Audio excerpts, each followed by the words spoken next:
ಬೆಂಗಳೂರಲ್ಲಿ ರಸ್ತೆಯಲ್ಲಿ ಒದ್ದಾಡ್ತಾ ಇದ್ರೂ ಕೂಡ ಜನ ನೆರವಿಗೆ ಬಂದಿಲ್ಲ. ಹೃದಯಾಘಾತವಾಗಿ ಒದ್ದಾಡ್ತಾ ಇದ್ರೂ ಜನ ಹೆಲ್ಪ್ ಮಾಡೋದಕ್ಕೆ ಬಂದಿಲ್ಲ. ಪತಿಯನ್ನ ಉಳಿಸ್ಕೊಳ್ಳೋದಕ್ಕೆ ರಸ್ತೆಯಲ್ಲೇ ಪತ್ನಿ ಗೋಳಾಟ ಮಾಡ್ತಿದ್ರು.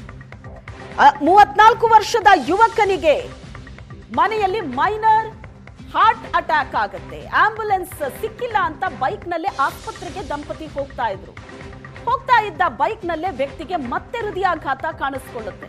ಬನಶಂಕರಿ ಕದಿರೇನಹಳ್ಳಿಯಲ್ಲಿ ಡಿಸೆಂಬರ್ 13ರಂದು ನಡೆದಂತ ಘಟನೆ. ಸುತ್ತಮುತ್ತ ಜನ ಇದ್ರೂ ಕೂಡ ಯಾರು ಸಹಾಯಕ್ಕೆ ಬಂದಿಲ್ಲ. ದೃಶ್ಯದಲ್ಲಿ ನೋಡ್ತಾ ಇದ್ವಿ, ಹೃದಯಾಘಾತವಾಗಿ ಒದ್ದಾಡ್ತಾ ಇದ್ರೂ ಜನ ನೆರವಿಗೆ ಬಾರದೇ ಇರೋದು. ಪತಿಯನ್ನ ಉಳಿಸ್ಕೊಳ್ಳೋದಕ್ಕೆ ಪತ್ನಿ ರಸ್ತೆಯಲ್ಲೇ ಗೋಳಾಡಿದಾಳೆ.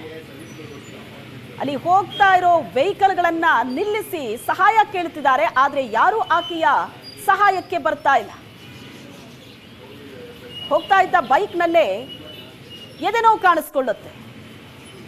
ತಕ್ಷಣ ಆಸ್ಪತ್ರೆಗೆ ದಾಖಲಿಸಬೇಕು ಅಂತ ರಸ್ತೆಯಲ್ಲಿ ಹೋಗೋ ಬರೋರ ಮುಂದೆ ಆಕೆ ಅಂಗಲಾಚ್ತಾ ಇದ್ರೂ ಕೂಡ ಯಾರೂ ಹೆಲ್ಪಿಗೆ ಬಂದಿಲ್ಲ.